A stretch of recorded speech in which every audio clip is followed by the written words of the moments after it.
Estamos ao vivo,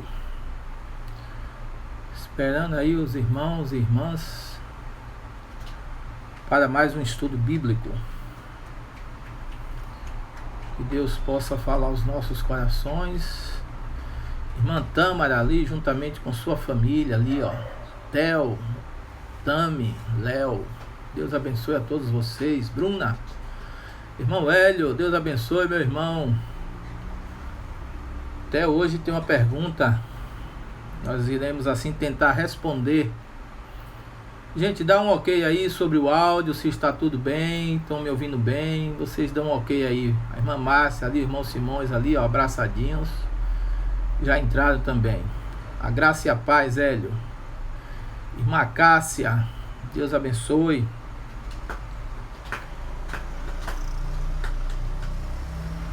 Carlinhos, Deus abençoe meu irmão, um abraço aí para o irmão Joel, irmã Jurandir,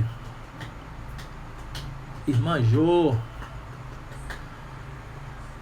Gente, só dá um ok aí se vocês estão me ouvindo bem, tá? Porque qualquer coisa a gente muda aqui rapidinho. Minha assessora, ela tá em falta, tá fazendo falta aqui por conta do toque de recolher. Então ela não pode ficar aqui até mais tarde, mas estamos juntos. Aprove ao Senhor que tem nos dado assim esse meio de comunicação para nós interagirmos, para edificarmos a vida uns dos outros, e louvamos a Deus pela vida de cada um de vocês aí que tem o compromisso de estar nessa live. É um momento que tiramos durante o nosso dia para juntos podermos compartilhar da palavra do Senhor, que é muito importante, principalmente nesses últimos dias. Aqui, ó, a esposa do nosso irmão Tiago, Juliana, está aqui, ó. Tiago foi um felizardo da vida. Irmã Eliette, paz do Senhor, minha irmã. A irmã Terezinha está chegando também. Irmão Cosme aqui, ó, está presente. Deus abençoe, irmão Cosme e sua família. Vamos esperar mais alguns irmãos aí. Irmão Delmário chegou ali, ó. Já apontou ali o rostinho. Alessandra e Amós, Deus abençoe. Marilane, Deus abençoe. É um prazer enorme estar com vocês aqui. Gostaria de orar nesse momento, gente, enquanto as pessoas estão entrando aí. Vamos orar. Hoje recebemos a notícia da nossa irmã Neide, que testou positivo juntamente com seus familiares ali para a Covid. E ela disse que foi feito um novo exame hoje e mais uma vez constatou ainda na vida dos seus familiares positivo para a Covid. Então nós precisamos estar orando, claro, orando também por alguns irmãos também que estão assim ainda em isolamento, para que Deus possa estar entrando com a providência dele, restaurando a saúde desses irmãos, e que nada de mais complicado possa existir na vida desses irmãos e irmãs. Nós tivemos também uma notícia triste, que foi a vida de Cristiano. Nós oramos aqui a pedido da irmã Ana Marta, e Cristiano veio a falecer, se eu não me engano, no dia de ontem. Vamos orar pela família, para que Deus possa confortar os corações e, claro, dar sabedoria, porque não é fácil perdermos um ente querido, principalmente em momentos como esse. O irmão Lodislau está aqui, ó, dando uma paz do Senhor a todos. A irmã Alcileide também entrou. O irmão Davi. Vamos orar, gente? Vamos. Peço que você possa, aí em sua casa, aí, um conforto, o seu quarto, o seu sofá, possa me acompanhar aí nessa oração, tá bom? Concordando comigo ou não, mas a palavra de Deus, ela nos exorta, né? Aquilo que nós concordamos aqui na terra será concordado no céu. Então Gostaria que você orasse juntamente comigo nesse momento. Senhor, te agradecemos por mais um dia, te agradecemos pelas tuas misericórdias, teus livramentos, te agradecemos pela tua bondade, te agradecemos porque o Senhor tem suprido todas as nossas necessidades em Cristo, principalmente, Senhor, as necessidades espirituais. Quero te agradecer pela vida de cada família representada aqui agora nesta live, pela vida de cada irmão, de cada irmã, para que o Senhor possa sustentá-los, ó Pai, e que eles possam sempre combater o bom combate e guardar sempre a fé, que é mais importante nesse momento. Oro também pela vida da tua serva Neide, de Walter, da sua filha, do seu neto, todos aqueles que fazem parte desta família, para que o Senhor traga a restauração completa, Senhor, da enfermidade. Oro porque agradeço, Senhor, por esta família, pois sei que eles estão passando por esse momento, ó Pai amado, e sustentados pelo Senhor. Graças ao Senhor, ó Pai, nada de mais grave eles tiveram e vai continuar sendo assim em nome de Jesus. Oro também por aqueles irmãos que o Senhor conhece, ó Pai, que também contraíram esse vírus, que o Senhor tenha misericórdia, que o Senhor possa entrar com a tua providência, que o Senhor possa se fazer presente na vida desses irmãos e irmãs, restaurando a saúde, Senhor. Oro pelas famílias enlutadas, ó Pai, principalmente a família de Cristiano, para que o Senhor conforte os corações, traga consolo, ó Pai, e compreensão a cada familiar de Cristiano. Que o Senhor, em nome de Jesus, dê sabedoria, para que eles possam lidar com esse momento tão difícil, ó Pai, mas de forma sábia, buscando respostas no Senhor, sabendo que o Senhor é o dono da vida e da morte, e o Senhor é aquele que, mesmo diante de tantos problemas que estamos enfrentando, mesmo diante da morte ou da vida, o Senhor é o Deus Todo-Poderoso. Portanto, ó Pai, muito obrigado. Que o Senhor visite, ó Pai, enfermeiros, médicos, ó Pai, que estão aí na linha de frente no combate ao coronavírus. Que o Senhor sustente, ó Pai, a cada um deles. E que o Senhor possa visitar cada paciente, ó Pai, em leito de hospital nesse momento. Principalmente aqueles que estão em estados mais graves. Que o Senhor possa ter misericórdia. Mas contudo, ó Pai, é claro, sempre, ó Pai, seja feita a tua vontade. Que o Senhor nos dê a direção, ó Pai, nesse momento de estudo bíblico. Que o Senhor fale aos nossos corações esta noite e sempre, em nome de Jesus. Amém, Senhor. Amém. Amém, meus amados irmãos e irmãs. A irmã Snali já está aqui. A irmã Cláudia está viajando. A irmã Emília chegou também aqui, ó. Tchau, estão me dando tchau ali. É Diego e Tailândia, viu, gente? Vão para casa, porque o toque de recolher começa daqui a pouco. E eles precisam estar em casa para não serem pegos aí no meio do caminho. Lene, conserta aqui, por favor. Pastor, se possível, responde Apocalipse 7. Olha, vocês estão deixando para fazer as perguntas aqui em cima da hora. E não é em cima da hora. Tá? Apocalipse 7, 13 ao 17. É porque aí, ó, passa rápido aqui, eu não vou entender o que é que você está me perguntando, entendeu? Então, por favor, eu peço em nome de Jesus que os irmãos e irmãs se preocupem em fazer sua pergunta um pouquinho antes, né?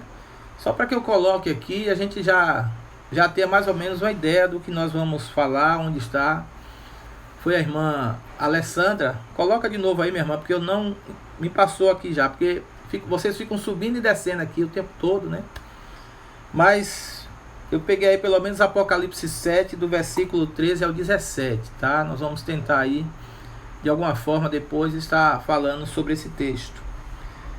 Mas o nosso irmão Theo, o nosso pequeno servo Theo, né, filho da irmã Tâmara, ele fez a seguinte pergunta, né? Ele perguntou o seguinte: como Jesus vai voltar? Certo? E aí a irmã Tâmara colocou o seguinte, né? De jumenta, de carro, avião, né? Carroça, barco, navio. Como é que Jesus vai voltar, né? Essas são as perguntas aí das nossas crianças. E eu louvo a Deus porque essas crianças estão já se interessando por determinados assuntos, é claro, porque estão sendo tratados aqui nessas lives e em tantos outros lugares. Nesses momentos difíceis, nós temos visto assim, né, muitos pastores, líderes, pessoas falando acerca da volta gloriosa de Cristo Jesus. E é claro, é um assunto de extrema importância. Nós falamos um pouquinho disso no culto de quarta-feira que nós tivemos, nesse momento de live.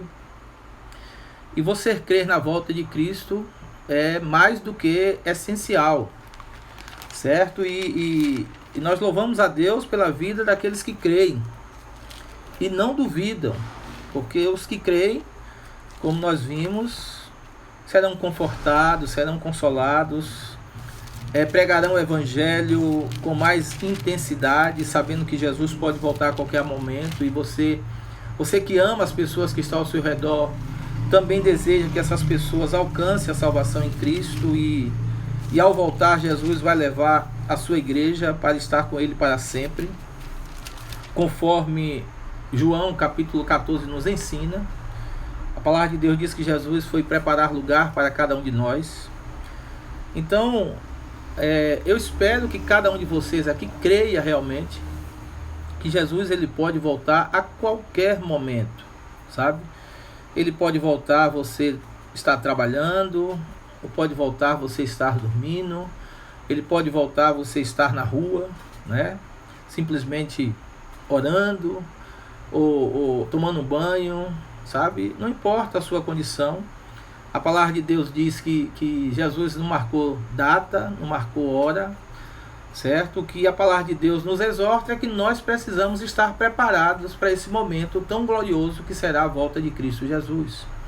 Por que devemos estar preparados? Porque podemos ir com Ele, se realmente essa preparação for uma preparação eficaz, for uma preparação realmente do Senhor para nossas vidas e das nossas vidas para o Senhor. E no momento dessa volta, nós estaremos para sempre com esse Senhor. Louvamos a Deus porque, né, a igreja que eu conheço, eu creio que muitos estão buscando a santificação a cada instante. Muitos estão se desapegando desse mundo. Claro que alguns ainda precisam realmente de transformação, ainda precisam entender o processo de santificação, porque a santificação, a Bíblia diz que é o único meio, é a única fórmula que nós temos de ter um encontro com Jesus Cristo no dia da sua vinda. A palavra de Deus diz lá em Hebreus que sem santificação ninguém verá ao Senhor. Então, Jesus Cristo ele vai voltar. E eu espero que você creia mais do que nunca nessa promessa do Senhor, nessa palavra do Senhor, principalmente nesses dias de pandemia. Porque são momentos de incerteza. Hoje nós estamos bem e amanhã poderemos não estar. Nós não estamos isentos, meus amados irmãos e irmãs, de contrair esse vírus. Nós não estamos isentos de nada nesse mundo, sabe? E é claro que a única coisa que nos diferencia das pessoas que estão nesse mundo, do chamado dos ímpios, das pessoas que não temem a Deus, é justamente o Deus que nós servimos. Nós vimos na quarta-feira, eu falava o seguinte: quer vivamos ou morramos, somos do Senhor. Está lá escrito no livro de Romanos. Então, para o crente, viver ou morrer é pertencer ao Senhor. E é com essa certeza que nós olhamos sempre para Jesus, que é o autor e consumador da nossa fé. E se você tem essa certeza no seu coração, olha, eu te garanto, nada vai abalar a sua fé. Nada vai deixar você desesperado, nada vai deixar você, sabe, aflito. Claro que a tristeza está aí, faz parte da nossa vida. O desânimo muitas vezes sim, as preocupações muitas vezes sim, a ansiedade muitas vezes sim. Mas para tudo isso, Deus ele tem uma proposta melhor de vida. Ele tem um remédio, né? Se você está ansioso, a palavra de Deus vai dizer: não andeis ansiosos por coisa alguma. Se você está preocupado com o que comer amanhã, Deus disse: olha, basta cada dia o seu mal, e você deve viver dessa forma.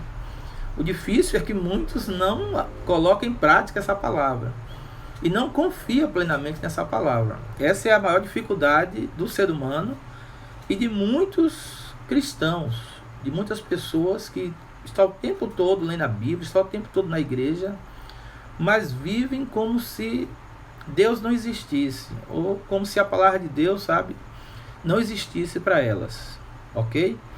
Então, respondendo a pergunta do irmão Theo, né, a palavra de Deus, eu quero que você abra sua Bíblia aí no livro de Atos, capítulo 1. Atos, capítulo 1. É o momento da ascensão de Jesus.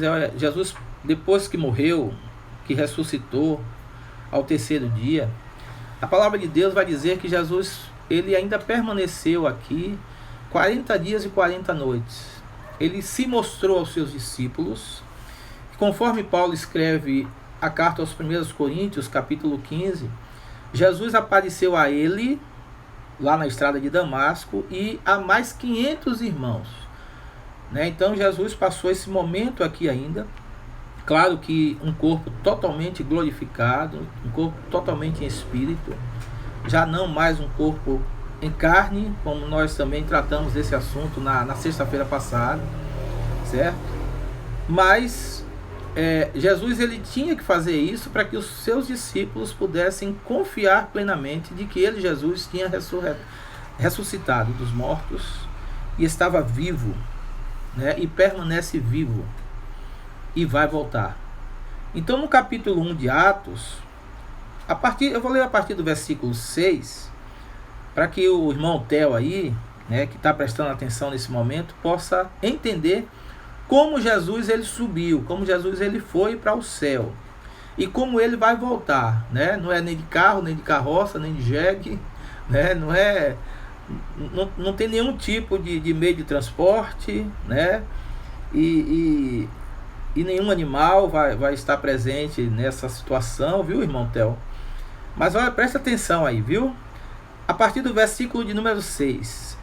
Então os que estavam reunidos lhe perguntaram: Senhor, será este o tempo em que restaures o reino a Israel?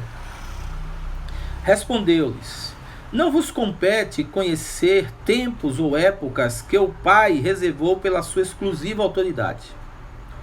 Mas recebereis poder ao descer sobre vós o Espírito Santo, e sereis minhas testemunhas, tanto em Jerusalém, como em toda a Judéia e Samaria e até os confins da terra. Versículo 9 vai dizer assim: Dita estas palavras, foi Jesus elevado às alturas. Sabe, com certeza, Theo, irmãos, irmãs, de uma forma sobrenatural. Nós nunca vimos ninguém estar sendo elevado diante dos nossos olhos, a não ser os ilusionistas, né? Aqueles mágicos, Mr. M, né? Que fazia tanto esse tipo de ilusionismo, e que verdadeiramente, quando nós fixávamos os nossos olhos nesses homens, eles saíam realmente do chão. Mas é claro, tudo, como já se está dizendo, ilusão, tudo uma arte mágica que tinha por trás dessas coisas, e até o próprio Mr. M, ele começou a desvendar esses mistérios, né, do ilusionismo, das mágicas e de tantas outras coisas. Então a palavra de Deus está dizendo que Jesus ele foi elevado. E aí vai dizer: à vista deles, e uma nuvem o encobriu dos seus olhos. Ok? Então, irmão Theo, presta atenção. Jesus ele foi tomado por Deus.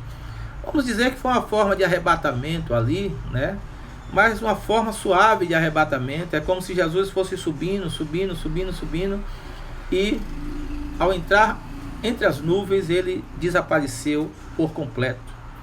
Aí o versículo 10 vai dizer o seguinte: e estando eles, os discípulos, né, as pessoas que estavam ali no alpendre de Salomão naquele momento, pois aqueles homens e mulheres estavam ali aguardando realmente receber poder dos céus, receber a presença do Espírito Santo na sua vida, para que pudessem assim dar continuidade à obra que Jesus tinha comissionado a cada um deles a realizar.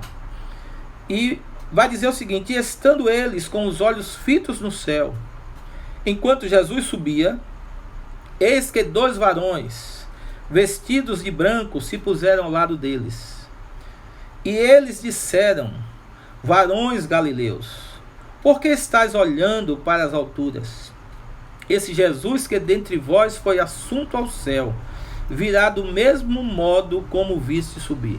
Olha, da mesma forma, viu, irmão Theo, que Jesus subiu, é a mesma forma que ele virá, que ele vai descer para buscar a cada um de nós. E aí, é claro, a volta de Cristo, ela se dará, né? Muitos estudiosos divergem acerca disso, é claro, já falei aqui, já comentei algumas coisas sobre isso. Mas essa volta, ela será em 2 fases, né? A primeira, para nós, os cristãos, seremos arrebatados e estaremos para sempre com o Senhor, né? E a segunda, é claro, para que todo olho veja. O livro de Apocalipse diz que todo olho o verá, né? Mas o texto aqui, bíblico, irmão Theo, irmãos e irmãs, nos garante que da mesma forma que aqueles homens e mulheres de Deus viram Jesus subir, com certeza, da mesma forma ele voltará. Existe um texto lá eu queria que vocês abrissem aí sua Bíblia, 1 Tessalonicenses. Olha o que é que diz 1 Tessalonicenses. Abre lá, vamos trabalhar um pouquinho com a Bíblia aqui. 1 Tessalonicenses capítulo 4,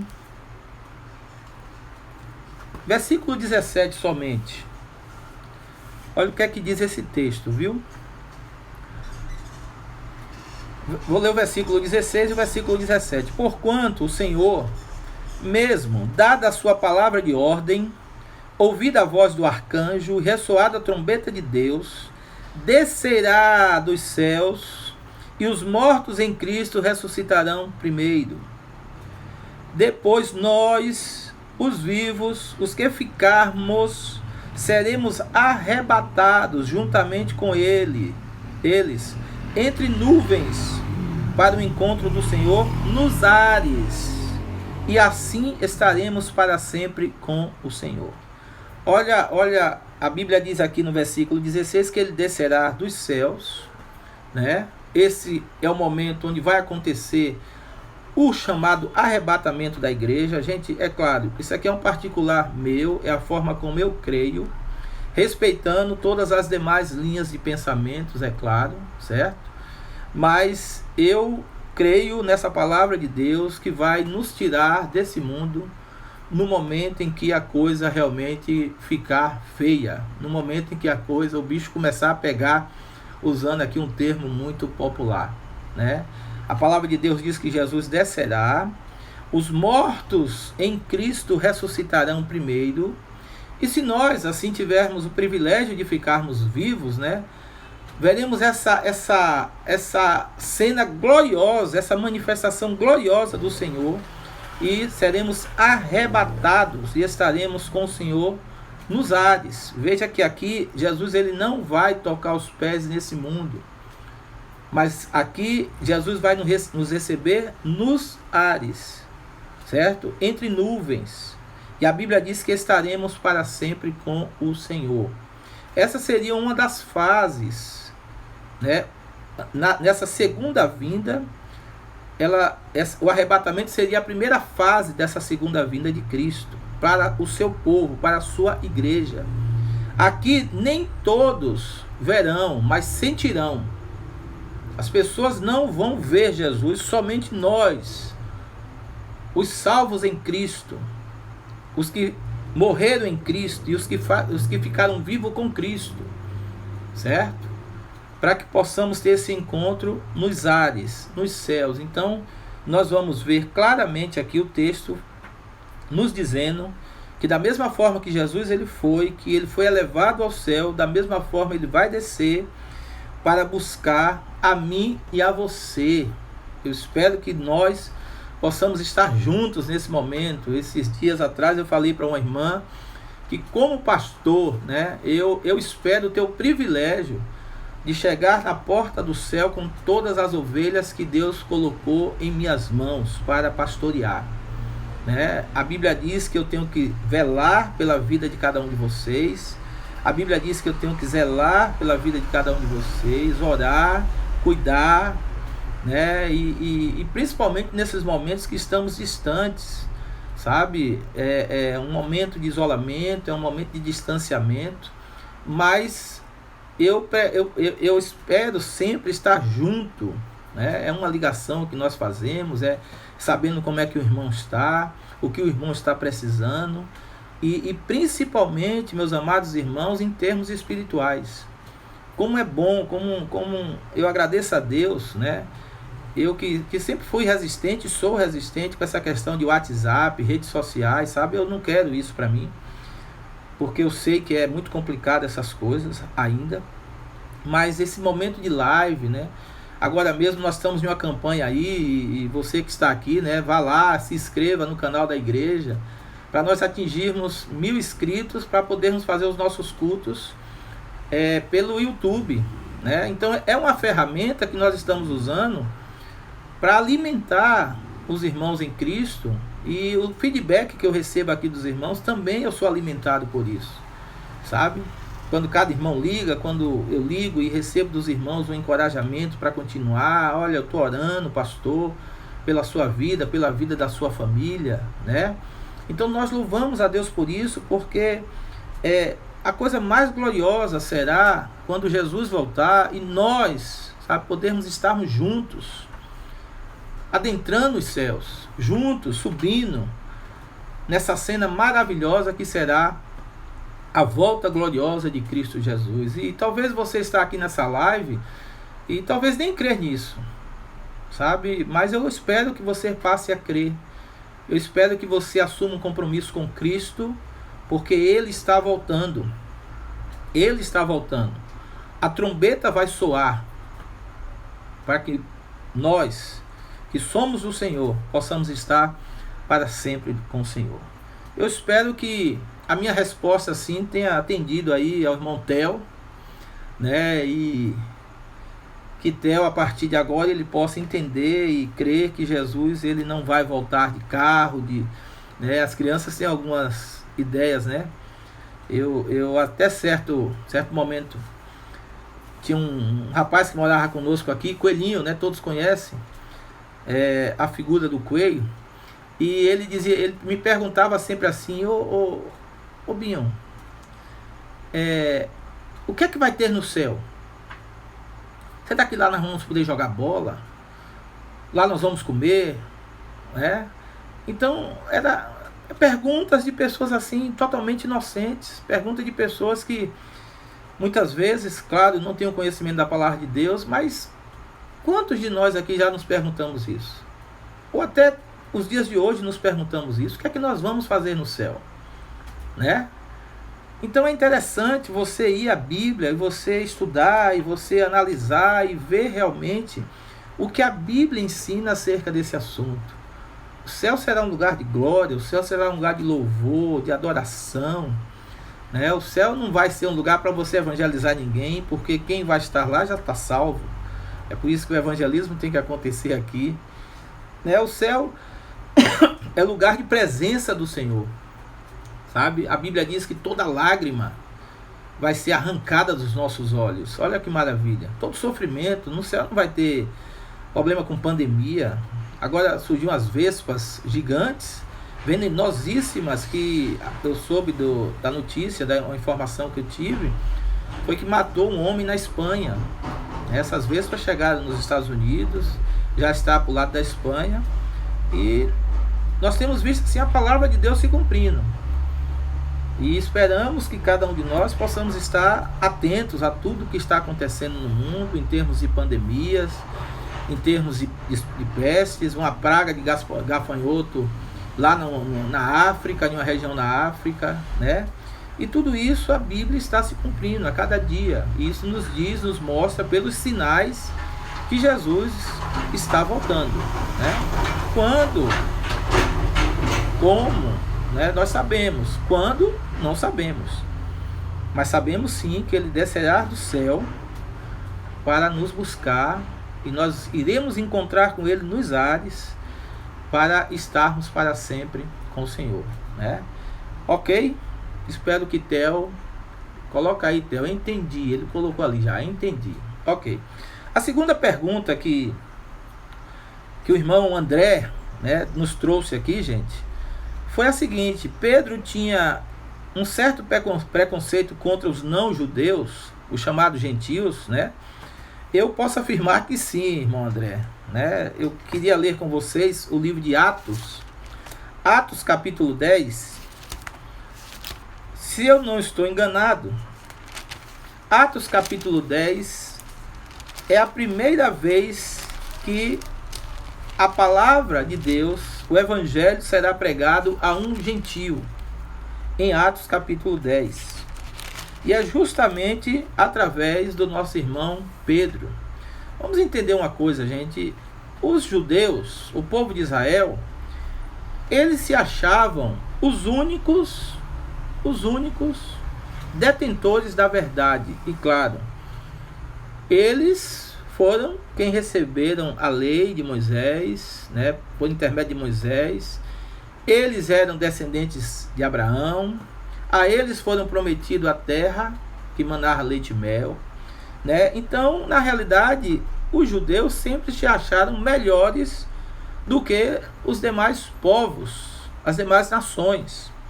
Então, para os judeus, havia assim uma soberba, havia uma presunção de que Deus era o Deus de Israel, não era o Deus de nenhuma outra nação, certo? E no capítulo 10 do livro de Atos, nós vamos ver a história do centurião Cornélio. Eu não vou ler o texto todo, é claro, porque senão vai nos tomar muito tempo. Mas os irmãos e irmãs aí podem fixar sua visão aí nesse texto do capítulo 10 de Atos. E nós vamos ver a história de um homem chamado Cornélio. A Bíblia diz que ele era um centurião que fazia parte da corte romana, né? Um centurião era um comandante de 100 homens. A Bíblia diz também que esse homem era piedoso e temente a Deus, com toda a sua casa, e fazia muitas esmolas ao povo, e de contínuo orava a Deus. Olha o perfil desse homem. Ele era um romano, ele era um gentio, mas ele já estava praticamente ali servindo ao Deus de Israel. Ele não se tornou um israelita, porque para se tornar um, né, ele tinha que se circuncidar. E com certeza Cornélio não se circuncidou, mas ele era muito benquisto ali dentro da sociedade judia. Ele era uma pessoa que a Bíblia nos descreve aqui como um homem temente ao Deus Yahvé de Israel, certo? Com certeza, eticamente, ele estava ali atento ao que a lei do povo de Deus determinava para que ele pudesse cumprir, certo? Ele oferecia esmolas, era o que mais os fariseus queriam, os saduceus, aquelas pessoas ali, os doutores da lei elogiavam muito pessoas desse tipo, certo? Então, era um homem que já tinha uma base, já conhecia alguma coisa das escrituras, certo? Mas faltava algo mais importante, faltava o principal na vida daquele homem, que era Jesus Cristo. E a Bíblia diz que um anjo, um mensageiro, aparece para Cornélio e faz algumas revelações a Cornélio, e o que ele deveria fazer a partir desse momento que ele recebeu essa revelação por parte de Deus. E Cornélio faz exatamente o que ele recebeu na sua visão. Ele manda buscar Pedro, certo? E olha como Deus trabalha. Deus está trabalhando na vida de Cornélio, para que Cornélio pudesse assim compreender a mensagem do Evangelho, para que Cornélio pudesse ter essa salvação completada através da pessoa de Cristo Jesus, né? É a mesma coisa aquela pessoa que faz boas obras hoje, que dá esmolas hoje, né? Mas que não tem a salvação porque ainda não aceitou a Cristo como Senhor e Salvador da sua vida. Existem muitas pessoas boas Existem muitas pessoas prestativas, existem muitas pessoas que fazem coisas que às vezes até pessoas que estão na igreja não fazem. Mas nem por isso essas pessoas são salvas. Porque o que nos traz verdadeira salvação é Jesus Cristo sendo aceito como Senhor e Salvador da nossa vida. Não adianta você dar esmola, não adianta você ser uma ótima pessoa, aquela que ajuda todo mundo, aquela que supre a necessidade de todo mundo, sabe? Não é por obras, mas fé e obra têm que andar sempre juntos, ok? Então Cornélio era esse tipo de homem. A visibilidade que Cornélio tinha dentro daquela sociedade era grande, mas faltava Jesus na vida. Faltava Jesus na vida. Assim como falta Jesus na vida de muitos, até de pessoas que estão na igreja, tá? É importante que eu diga isso, porque tem pessoas que estão na igreja, mas tá lá por causa do pastor, tá por causa de um irmão ou de uma irmã, da família, mas Jesus que é bom ainda não tem. Então, faça uma reflexão na sua vida. Ah, mas eu sou uma pessoa boa, ah, nunca matei, nunca roubei. Isso aí eu ouvia falar, eu era assim. Eu era assim. Muitos compreendem o evangelho assim, mas não. Jesus, ele é o centro. Só por Jesus Cristo nós temos a salvação. E Pedro, Deus está trabalhando na vida de Cornélio e Deus vai trabalhar na vida de Pedro. E veja a visão que Pedro tem, o lençol que desce com os animais impuros e puros. E o próprio Deus vai chegar, né, no versículo 13 aí, ouviu-se uma voz que se dirigia a ele: levanta-te, Pedro, mata e come. Mas Pedro replicou: de modo nenhum, Senhor, porque jamais comi coisa alguma comum e imunda. Olha a ousadia de Pedro. Diante da visão, diante do Senhor que está ali, dizendo para ele matar e comer os animais, ele, Pedro, né, como sempre, diz: não, eu não vou fazer isso, porque eu nunca comi nada comum, ou impuro, ou imundo, e se eu fizer isso eu vou estar errando. Mas é o próprio Deus que está falando com ele. A Bíblia diz no versículo 15 que segunda vez a voz lhe falou: ao que Deus purificou, não consideres comum. O versículo 16, eu achei uma coisa interessante, gente. Sucedeu isso por 3 vezes. Eu não sei se os irmãos se lembram, quando Pedro nega Jesus, Jesus tinha falado para ele: olha, o galo vai cantar 3 vezes, Pedro, e você vai me negar. Mais uma vez aqui, por 3 vezes, Pedro está ali como se estivesse discutindo, resistindo a uma ordem direta do Senhor. O fato é que Pedro, depois ele entende isso e ele vai comer, ele vai aceitar, né, aquilo como se fosse uma ordem de Deus. Olha o versículo 19. Enquanto meditava Pedro acerca da visão, disse-lhe o Espírito: estão aí 2 homens que te procuram. Olha agora a quem ele vai ouvir: ao Espírito Santo de Deus. Ele agora não vai mais ouvir o homem Pedro, o coração de Pedro, o eu de Pedro, mas agora ele vai dar ouvidos ao Espírito Santo de Deus. É quem vai falar a esse coração. Veja que com Cornélio, gente, Cornélio recebe a visita de seres angelicais, entendemos assim, de mensageiros, porque Cornélio não tinha o Espírito Santo de Deus. Você pode ser bom como for, mas não é isso que vai levar você a ter a presença do Espírito Santo de Deus em sua vida. Os que têm a presença do Espírito Santo de Deus na vida é aqueles que foram lavados e remidos pelo sangue de Cristo Jesus, somente esses. É por isso que há uma diferença: quem fala com Pedro e quem fala com Cornélio. O próprio Deus está falando com Pedro. E aí no versículo 22, então disse-lhe o centurião Cornélio, homem reto e temente a Deus, e tendo bom testemunho de toda a nação judaica, foi instruído por um santo anjo para chamar-te à sua casa e ouvir as tuas palavras. Aqui, ó, Pedro começa a entender o que realmente Deus queria. E somente por conta dessa palavra é que Pedro ele vai até a casa de Cornélio. Só para os irmãos entenderem, o irmão André aí se fixar nisso. Versículo 25 vai dizer: aconteceu que indo Pedro a entrar, lhe saiu Cornélio ao encontro e prostrando-se-lhe aos pés o adorou. Mas Pedro levantou dizendo: ergue-te, que eu também sou homem. Falando com ele, entrou, encontrando muitos reunidos ali, a quem se dirigiu dizendo: vós, olha o que é que Pedro diz, viu?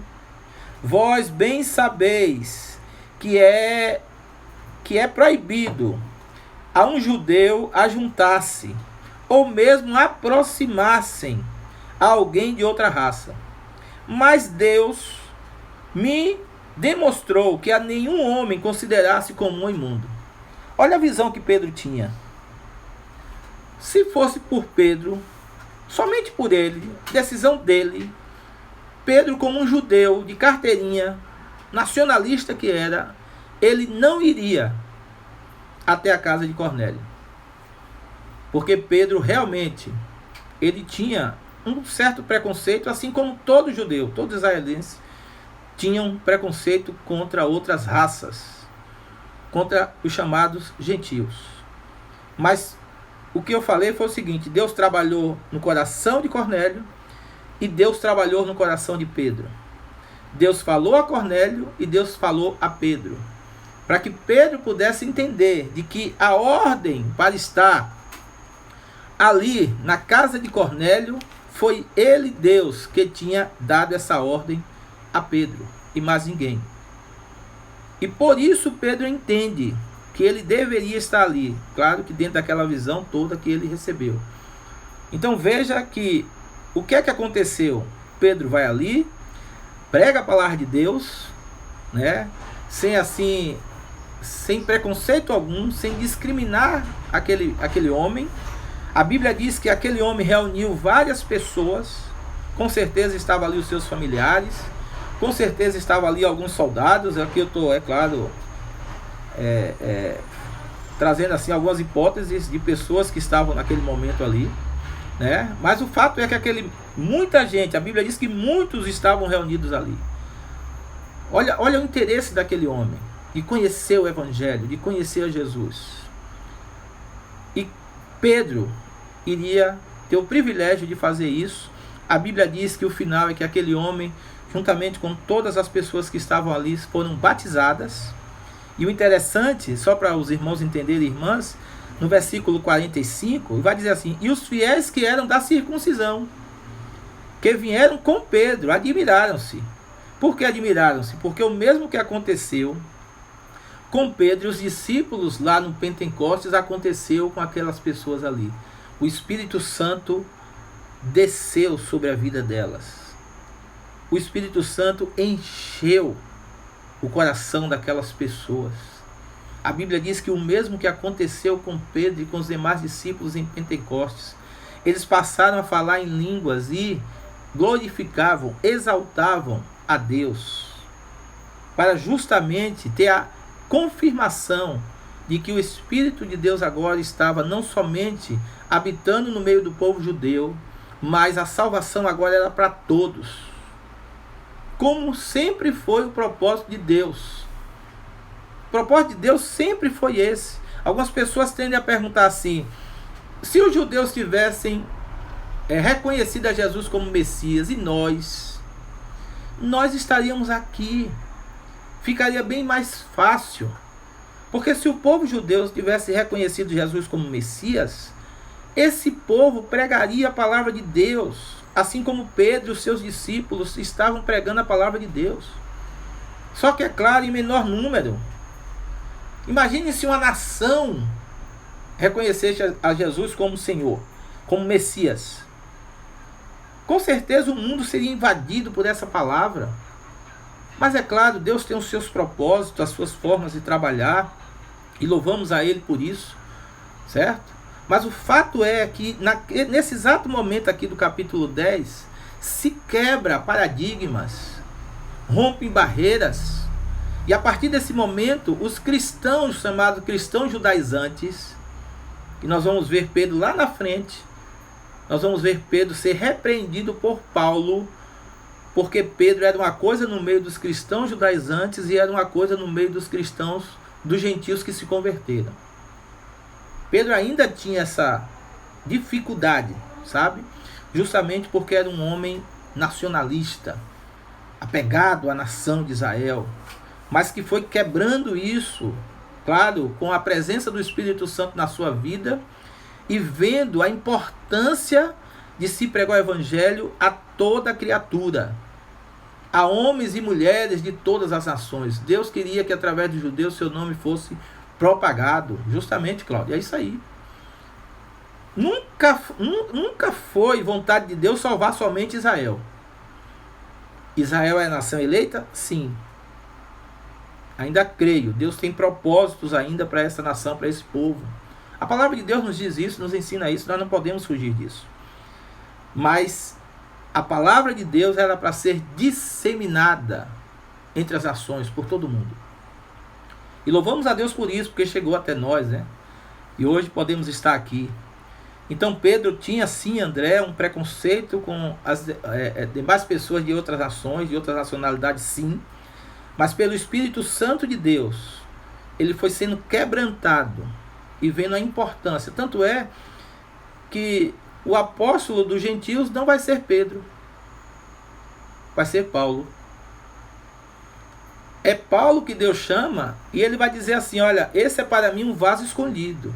Aí entra a chamada soberania de Deus na vida de Paulo, tá? Paulo não tinha como recusar isso, como não recusou. Paulo ficou cego por 3 dias. É aí que eu digo que Deus é soberano, nesse momento. Escolhas específicas, para missões específicas, não para salvação. Sabe? A salvação é para todos. Mas Deus, ele chamou Paulo com um propósito. Olha, você é um vaso escolhido para mim. Você vai pregar para os gentios. E Paulo foi o homem que foi. Não Pedro. Pedro teve a sua importância, claro, com certeza. Mas Paulo escreveu 13 cartas. Fez 3 viagens missionárias. O livro de Atos é recheado de missões por parte do apóstolo Paulo. E Pedro, claro, teria uma certa dificuldade em fazer esse trajeto aí, né, em lidar com pessoas de outras nações, ok? Em alguns momentos, as pessoas queriam que os gentios que estivessem se convertendo se circuncidassem. E Pedro era daquele que ficava sempre em cima do muro. O que fazer? Como fazer? Certo? Mas o fato é que Deus, através do Espírito Santo, quebrantou o coração de Pedro e fez com que Pedro também entendesse a importância de se pregar o Evangelho. Ok? Espero que tenha respondido aí, André, a sua pergunta. Qualquer coisa dá um ok aí, certo? Nós vamos para a terceira pergunta aqui. A irmã Sandra Borges, ela perguntou o seguinte, não é uma pergunta, ela disse assim, pastor, fala um pouquinho sobre corpo, alma e espírito. Né? Aqui, meus amados irmãos, nós temos as pessoas, uma linha de pensamento que nós dizemos que são dicotomistas. Dicotomistas são as pessoas que crêem em corpo e alma. Alma sendo o mesmo espírito. Ok? E existem vários textos na Bíblia que nós vamos mesclar isso aí. Vai falar de alma e espírito. E muitos estudiosos vão dizer que é um paralelo, certo? Que acontece biblicamente, certo? Existe também a outra linha que fala que o homem é a linha de pensamento que diz ser tricotomista, que o homem é composto de corpo, matéria, certo? A alma seria o quê? Os pensamentos, sentimentos que cada ser humano tem. Você chora, você sorri, você se alegra, você fica triste, né? Você fica preocupado. Isso seria a alma, né? Dentro da visão, dentro da linha de pensamento tricotomista, né? E o espírito seria aquela parte do ser humano que nos liga a Deus, Veja que quando o homem foi formado por Deus lá em Gênesis, no capítulo 2, no capítulo 1, esse homem, ele foi formado, o corpo, e a Bíblia diz que Deus soprou em suas narinas do seu espírito. E esse homem se tornou alma vivente. Certo? Então o que é que ocorre? Existe um texto, 1 Tessalonicenses, abra lá, 1 Tessalonicenses, capítulo 5, que o apóstolo Paulo está escrevendo aí acerca de alguns assuntos e principalmente da vinda do Senhor. E ele vai dizer no versículo 23, capítulo 5, 23. Deixa eu tomar uma água aqui, gente.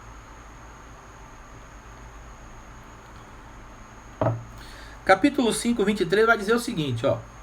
O mesmo Deus da paz vos santifique em tudo, e o vosso espírito, alma e corpo sejam conservados íntegros e irrepreensíveis na vinda de nosso Senhor Jesus Cristo. Né? A linha tricotomista, ela diz que nós somos compostos de corpo, alma e espírito dentro desse texto bíblico, o qual nós acabamos de ler, certo? E os demais textos que nós poderíamos ler aqui, sabe? Uma variedade de textos bíblicos que comprovaria tanto uma linha como outra.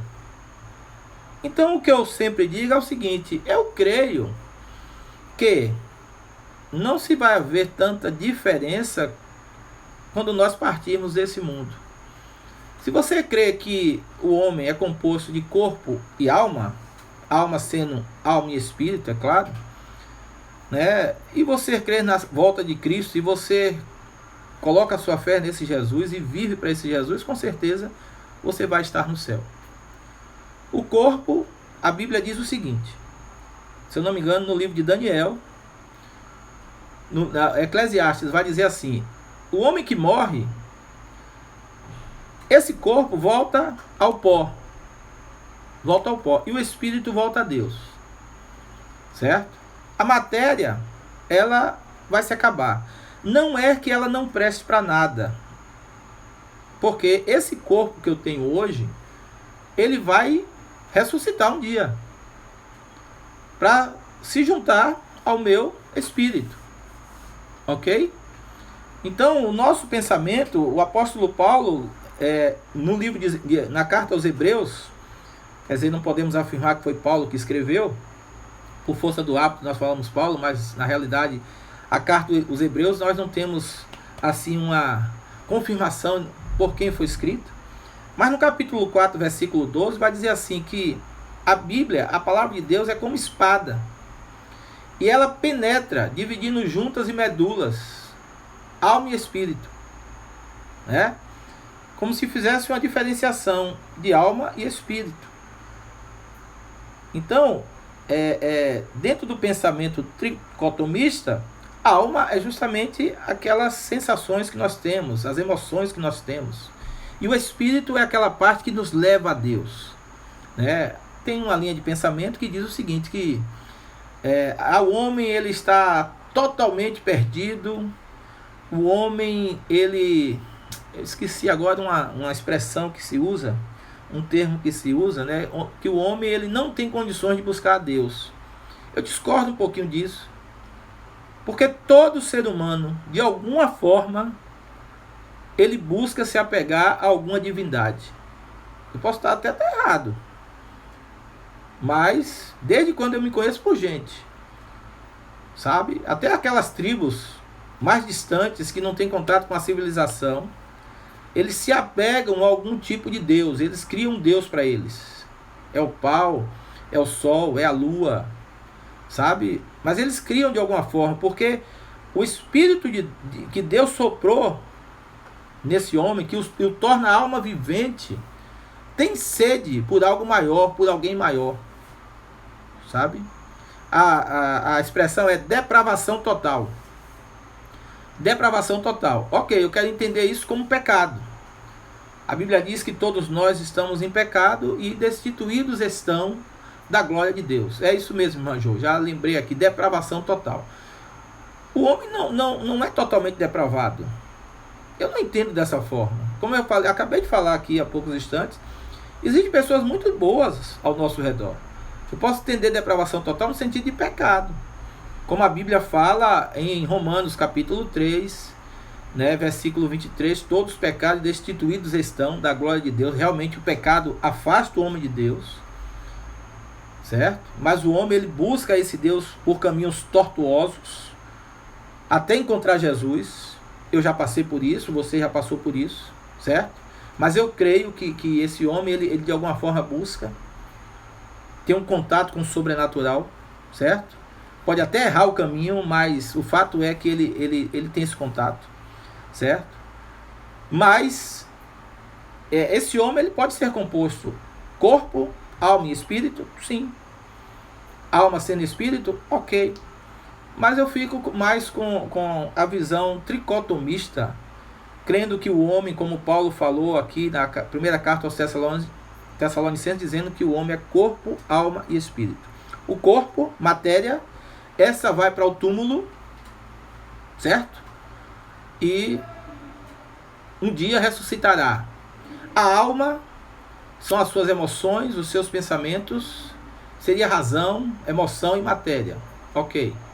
E o espírito, aquela parte que nos liga a Deus, que nos faz buscar o sobrenatural. E quando encontramos o Espírito de Deus, veja que em Romanos capítulo 8, o apóstolo Paulo vai dizer assim, o Espírito de Deus testifica com o nosso espírito que somos filhos de Deus. Ok? Então, irmã Sandra, é mais ou menos isso aí. Espero que a irmã tenha compreendido, certo? Mas o fato é que creia em Deus, no Todo-Poderoso, porque saiba que um dia esse corpo vai ter que partir para a terra, o pó volta ao pó, o Espírito que habita em nós volta para Deus. E no dia do arrebatamento nós ressuscitaremos.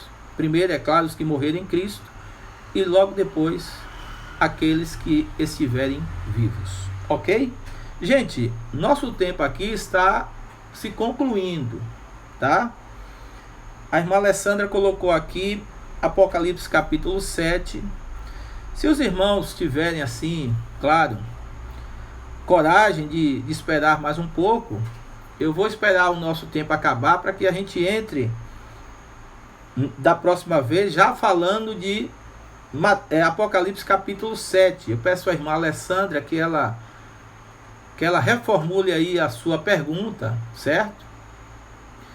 Para que quando a gente entrar na próxima live aí, em seguida, eu só vou fechar essa daqui a pouco e nós voltamos em Apocalipse 7, a partir do verso de número 13, tá? A irmã Maricarla tá pedindo para a Ana Helena fazer silêncio, ó, porque a Ana Helena tá demais, viu? E aí, meus amados irmãos e irmãs, nós voltaremos dessa forma. Espero que todas as pessoas aqui tenham sido contempladas assim, com boas respostas. É claro que sempre fica interrogação, claro. Mas o que eu peço a vocês sempre é que vá, pesquise, busque na própria palavra de Deus mais confirmação acerca dos assuntos aqui tratados, certo? Para que você possa realmente assim estar convicto daquilo que realmente a palavra de Deus nos diz, né? E Jesus vai voltar, tenha certeza disso. Continue se preparando para essa volta, porque sabemos que os dias são maus, a pandemia está aí, e nós louvamos a Deus porque estamos firmes, né? Alguns buscam mais, outros buscam menos, e o meu desejo é que você, homem de Deus, mulher de Deus, que aqui se encontra, possa realmente estar atento a esse chamado de Deus para a sua vida, para a vida da sua família, e que possamos ter sabedoria, né, no pregar o Evangelho, porque se nos faltar sabedoria, a coisa realmente desanda. Ok? Vou finalizar esse momento e volto logo em seguida. Em nome de Jesus, tá?